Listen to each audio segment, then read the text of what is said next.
Every gardener wants rich, dark, crumbly soil, the foundation of a thriving garden. We add compost and manure, but the best soil builders are already here. Earthworms.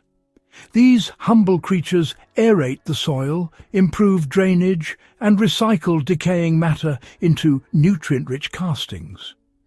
Their castings are packed with slow-release plant food, better than any chemical fertilizer.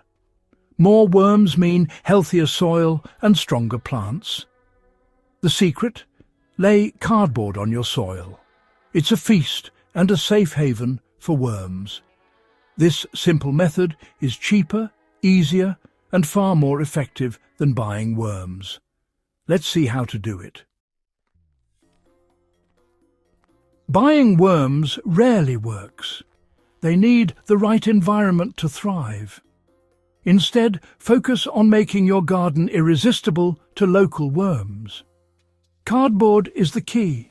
It's made from cellulose, a favorite food for worms and soil microbes. Lay cardboard on your soil to provide a steady food source and a moist, dark shelter. It regulates temperature, traps moisture, and protects worms from predators. The result?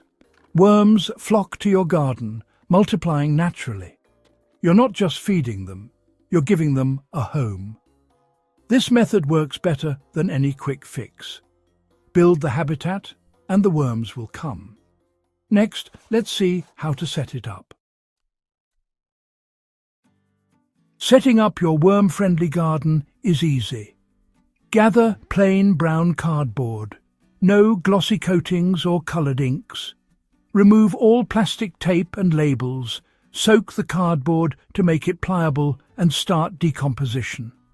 Lay it in overlapping layers on bare soil or over weeds and grass. This smothers weeds and creates a moist, dark environment worms love. For a tidy look, cover the cardboard with mulch, wood chips, straw, grass clippings, or compost. A 2 to 4 inch layer is perfect.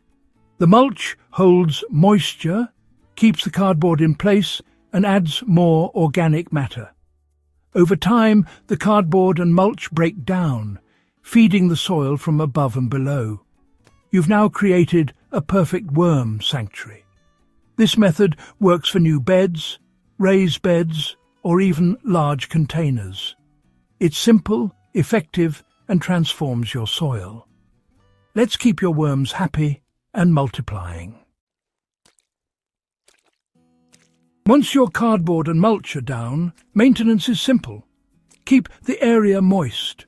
Water during dry spells to keep worms active. This method works in open beds, raised beds, and even large pots. In raised beds, line the bottom with cardboard before adding soil.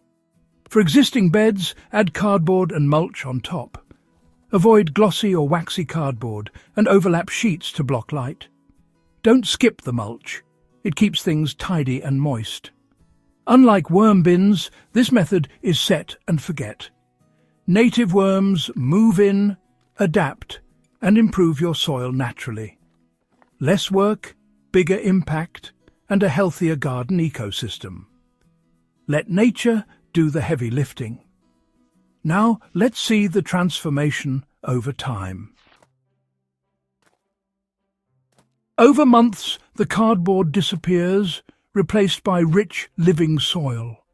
Worms, fungi, and bacteria break it down, pulling nutrients deep into the ground. Heavy clay becomes lighter and better drained. Sandy soil holds more water and nutrients. Your plants grow stronger, healthier, and more resilient. You'll use fewer fertilizers and chemicals as your garden becomes self-sustaining. All from recycling a simple cardboard box. Next time you get a delivery, see the box as garden gold. Share this tip. Imagine if everyone turned cardboard waste into healthy soil. Together we can transform our gardens and our connection to the earth, one box at a time. Start today and watch your garden thrive.